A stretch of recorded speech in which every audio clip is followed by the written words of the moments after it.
And here we are again, and time absolutely flies. I just cannot believe that it's already the middle of March. Gosh, I was talking to somebody the other day, and they said, I said, man, this year's really going by. I said, 3 months have gone by, and I said, think of it this way: there's only 9 months left into 2020. And I said, what did you do last week to make sure that you're going to be successful this year? And he said, I've never looked at it that way. He said, I've always looked at it, as this is just another month. And time is flying by, and things are happening very quick. And I want to open tonight's program about a post, a thread in the group the other day. And I had a couple of people text me and say, and ask me about the post and about my feelings. And this is the way I feel. And some people like it, some people don't. I've never cared what anybody thought about the things that I say. That doesn't bother me a bit. But I do one thing here, and that is to help you. And some people take that advice and some people don't. My grandfather used to tell me, if you want to be successful, you follow successful people. If you want to fail, you follow those that fail. Well, I'm one of those people that, fortunately, I've been very successful in this arena. And but I got a couple of nasty comments via Facebook Messenger, about my response that I'm too hardcore, and this is my response to that. If you go out and pay someone to consult you and share with you what to do and how to help you, you don't want them to beat around the bush. I want someone to tell me how the cow, this is an old saying here, how the cow ate the cabbage.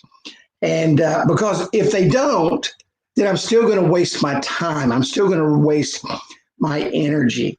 So if you don't want to know how the cow ate the cabbage, don't ask. Because I'm going to tell you. And the reason I give the answers that I give, because 99.99% of the time, I've been in that same position. A customer or a client, if they're going to give you money, they give you money for a reason, to help grow their business.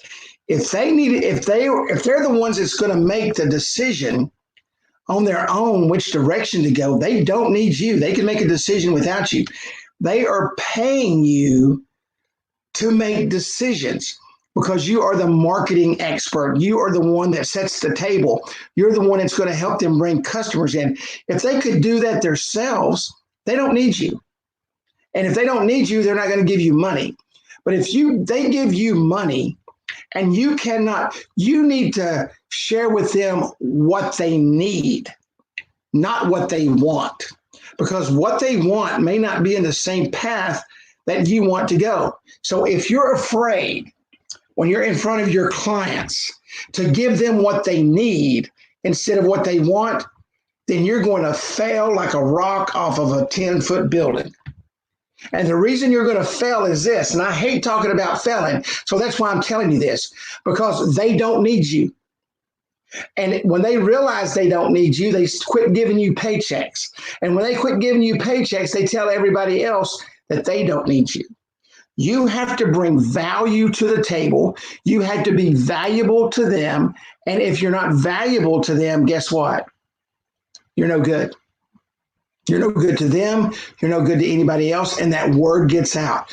You have to create value. Had a rep call me the other day, said, man, you're not going to believe this. One of my customers just spent $1,500 on less than what I could give them. And I've been in to see that customer 3 times. And the reason that happened is because they brought value. If you don't bring value, they don't need you at all. So with that said, welcome to Wednesday night training. And I just want to clear that up about the post because I got several comments on it. And And I just want to let people know, hey, this is where I'm coming from. You don't have to do it. You don't have to listen to me. That doesn't really matter to me at all. It's up to you to build your business yourself and learn as much as you can while you're doing that. Real quick, if you haven't joined our Facebook group, join our Facebook group at facebook.com/groups/AWS Mastermind. If you're watching our Facebook channel and you're not a part of our group, and or if you're in Facebook, make sure you like and subscribe to our YouTube channel at App Wizard Studio. Real quick disclaimer: App Wizard Studio nor I cannot guarantee just because you're watching training you will make any sales, create any traffic, or increase your income. Every person is different, has different work ethics and different desires. Tonight, we're going to go back into the sales pitch. And we've been talking about the sales pitch. And tonight, we want to talk about part 2 of our sales pitch training, collecting information. Collecting information and understanding your client and knowing what they need to help them grow their business is important to you and your client. Why? Because it gives you a baseline to work off of and helps you to know exactly what is going to happen, what is going to go on, where you need to be when it comes time to do what. When it comes time to make your pitch. When it comes time to close the deal, okay? And the right opening pitch is the most difficult thing anybody can give. Mainly because we don't work on one. Mainly because we don't sit down and we don't put it together and say, okay, this is how I'm going to go in. This is how I'm going to approach customers. And then after you do that, evaluate what you're going to say. Now, the great thing about phones today, now you may be on your phone, or if you have 2 phones, or if you don't have 2 phones, get a little pocket recorder, record what you say. That is extremely important when building your business so that you can go in and you can make any slight changes that need to be made. You know, it's one thing to practice it in front of a mirror, but when we walk in and we're afraid, we say things sometimes that we shouldn't have said or that we didn't want to say, or inadvertently, because we talked about it with someone else, we threw it out there. So make sure that you have a good pitch. You're not going to trick anybody. You're not going to go in there and pull the wool over someone's eye. The right opening pitch is what you are there to give so that it will help you. The opening pitch isn't really for your customer. Yeah, it's to get to know them. It's to learn more about them personally.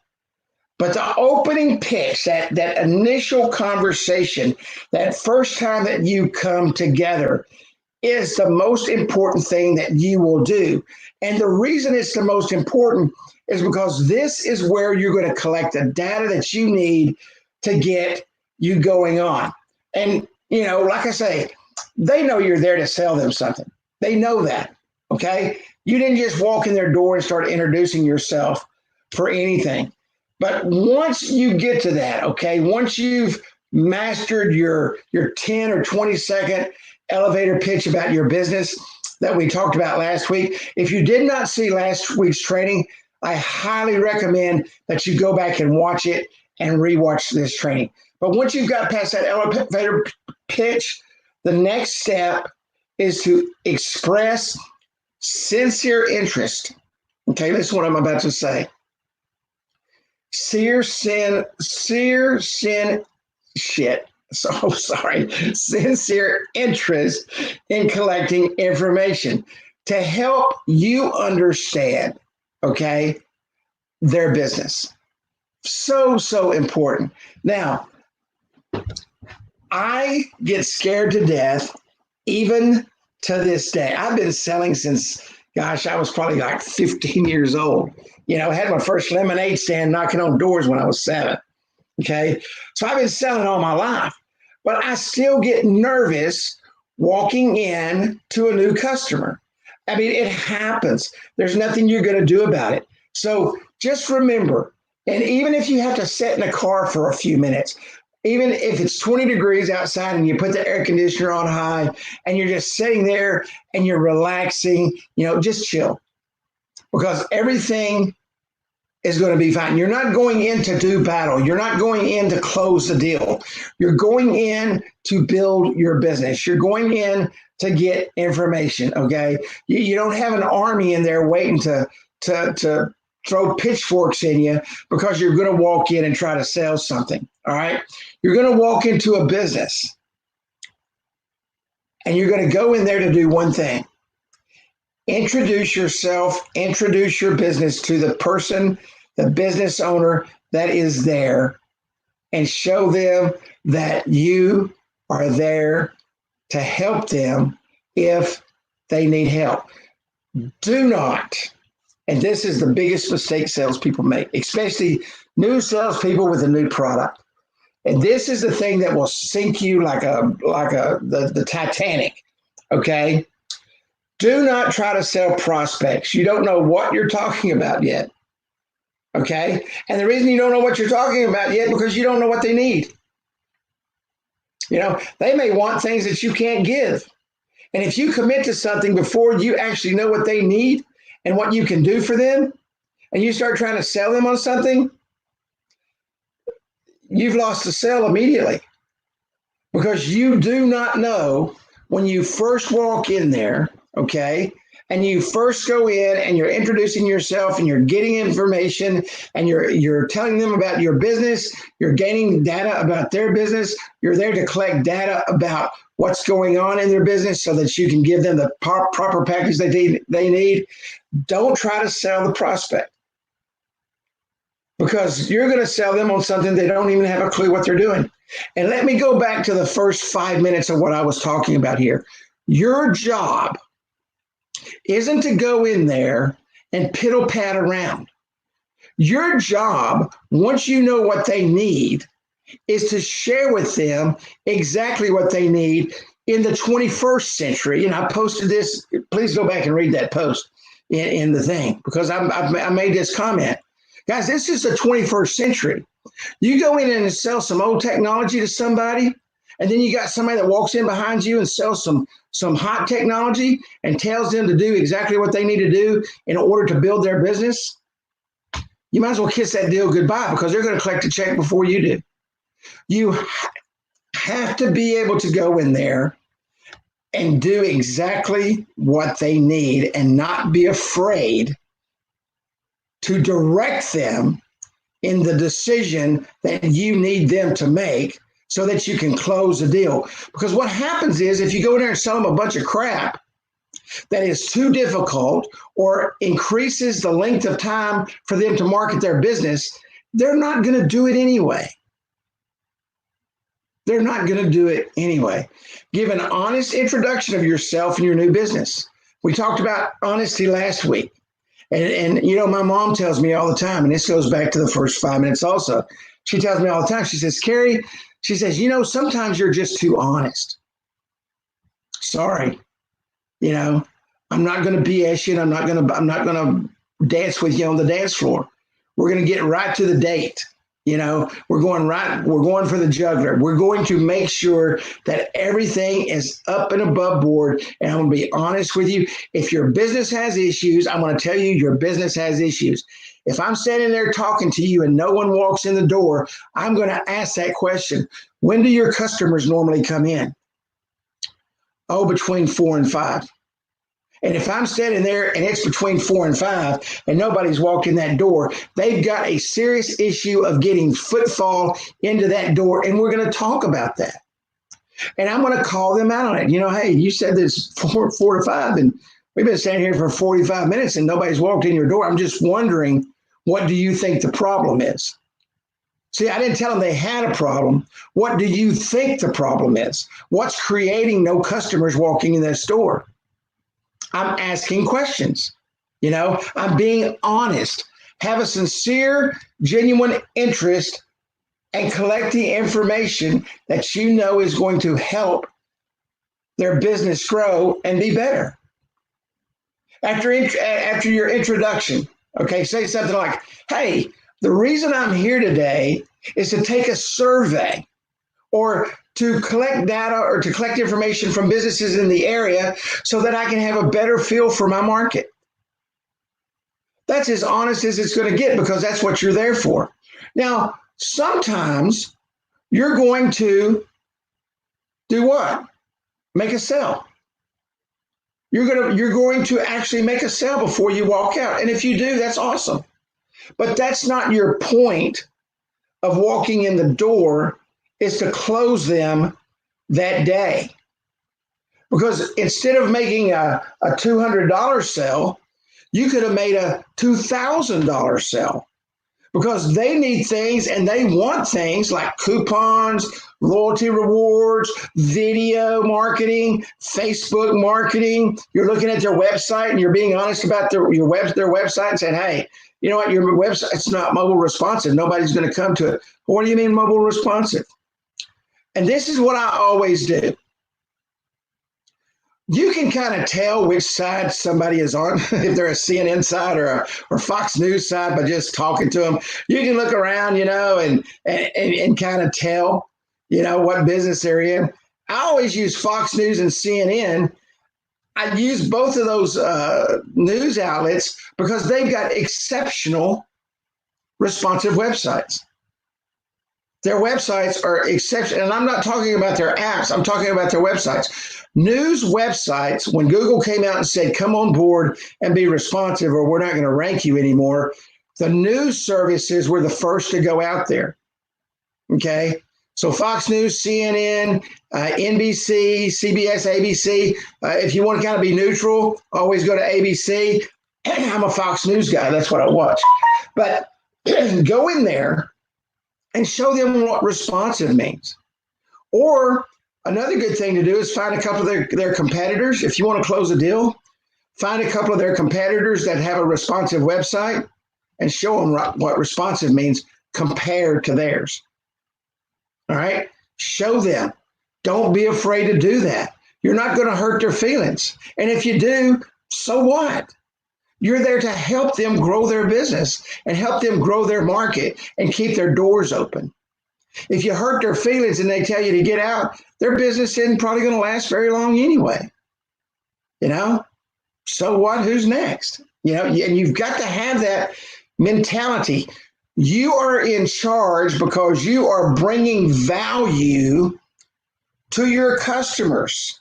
And if they don't see that value or they don't want that value, then find somebody else that does. If you're in the middle of your pitch and they say, "Hey, I don't want any of this," what did we say a couple of weeks ago? Shake their hand. "Hey, that's awesome. Do you know anybody else? Do you know anybody that would?" "Nope." "Hey, if I can ever do anything for you, give me a call." That's all you got to do. End the conversation.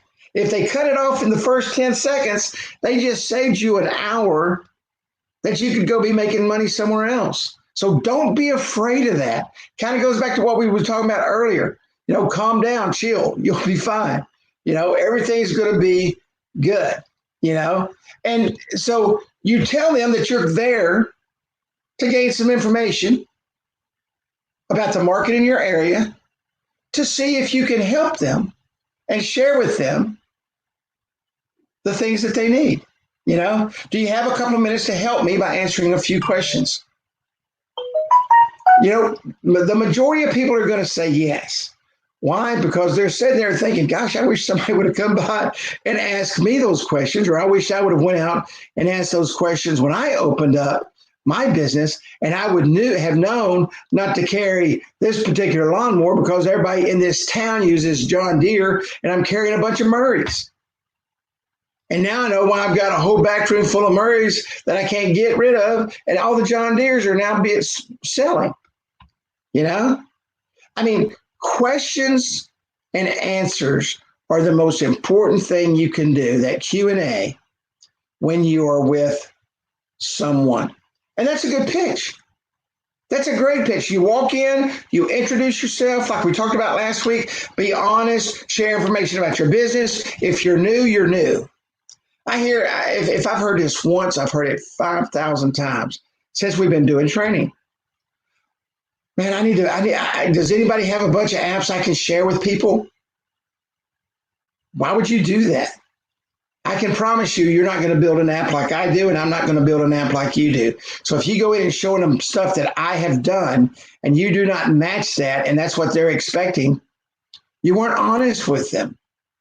If you want to do that, there's plenty of templates that you can actually build and use. Duplicate a few templates and go out there and knock it out. Hey, this is what the template looks like. Put your information in every single one of them. I mean, there's like 30 templates or something like that you can build. Go out and hit those niches, you know? And so some of you, do this. And you'll hear me say this all the time. Get into the field. Get into the field. You're not going to learn anything by sitting down and watching 20 hours of video and then trying to go out and sell. That's why I'm keeping these videos short that we're doing now, these trainings we're doing short now, so that you can absorb the information and get out and go to work. Get into the field. That way, you're out there talking to people, you're visiting people, you're making things happen. Don't go out there and spend all your time studying and learning. And don't listen to all that crap when you're driving to your customers. Go out and do what you have to do to make it happen. Sorry. That sound that you guys hear right there, that's money coming in from recurring revenue of business customers that pay me every single month for my services. And you want your phone doing that too. Okay. Now, the opposite approach is if you guys are really, really experienced. Okay. Now, I've done this a long time. When I walk into a business, I'm walking in for one reason: to make money. That's the reason I walk in the door. So getting that information is a stepping stone to the close while I'm there, because I'm able to get that information, I'm able to process it, but I've done this for a very long time. So if you're a seasoned salesman, you can do the same thing. If you're just getting into the app business, I do not recommend. Matter of fact, it's not that I do not do it, because you're going to stumble, you're going to fall, and you're going to lose sales. I would rather you go in and step into it. Okay, it's what I call step sales. Step into it gradually. The introduction, collect the information, get to know them, build rapport, then go back. Because now you can go back with a package. But if you're seasoned, okay, then all of this just kind of steps upon itself. And after doing this for 6 months or a year, you'll be able to do the same thing. You'll go in, do the introduction, you'll do the question and answer. You'll be able to sit there in your mind and put everything together and know exactly what they need. And you're going to come back and you are going to help them and direct them and guide them into the decision that they need to make and write you a check. Okay? For example, do you currently have mobile marketing now? What does your app look like? Could I take a look at your Facebook information real quick? Well, I don't have that. Facebook is a great way to do local marketing in your area, and that's something that we need to talk about. What about your website? Is your mobile website responsive? I don't know what you're talking about. See, you've instantaneously become the expert, because it's rolling right off, because you know the things that you need to look at, you know the things that you need to do, you know you are fixing to sell them a package, and they're going to write you a $1,500 check in order to make all that stuff happen, in order to put all that stuff together. Or you could say, could I just ask you a question? What are you currently paying for marketing for your store? I don't have anybody doing marketing for my store. I was just wondering, Kerry, if you feel like that affects the amount of traffic coming in. I don't know. I've never marketed before in my life. Well, I tell you what, let's sit down for a minute. Let's take a look at some things. Can I look at your website? Don't pull it up on a computer. Pull it up on your phone. Don't say, can I sit down at a computer and pull up your website? You're in selling mobile. You're not in selling something to look at on a phone. Look at their Facebook page on a phone. Why do you do that? Because most people's header in Facebook doesn't fit correctly on a phone because the sizes are out of proportion. So if you're looking on a phone and it looks all jacked up, you can point that out. What did that just bring to them? This dude is valuable. He knows what he's talking about. This is the direction I need to go. You have to set yourself apart as the expert. Because if you don't, the next person is going to walk in and they're going to set themselves apart as the expert, and you've lost the sale. You are the expert. You are a marketing consultant in the mobile industry. Everything is about the phone. I don't care if they got 50 computers sitting in there. People aren't walking around with a laptop tied around their neck looking at websites. They're looking at their phone, okay? And ask them. Do not be afraid to ask, but show sincere, okay? Show sincere,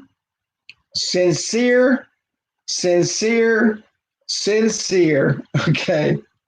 Be sincere that you are there to help them, okay?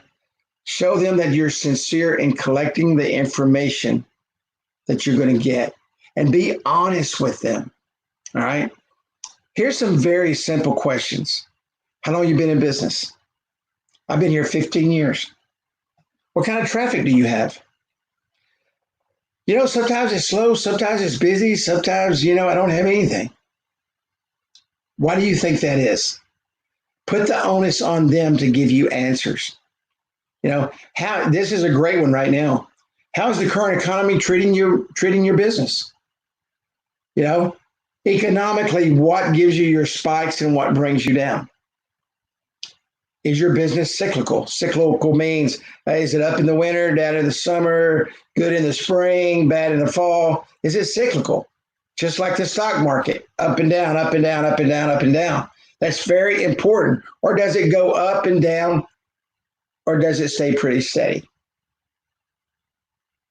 Some people may not know what cyclical means. Hey, does your business go up and down, or does it stay pretty steady across the board? How are things going right now? How is your business?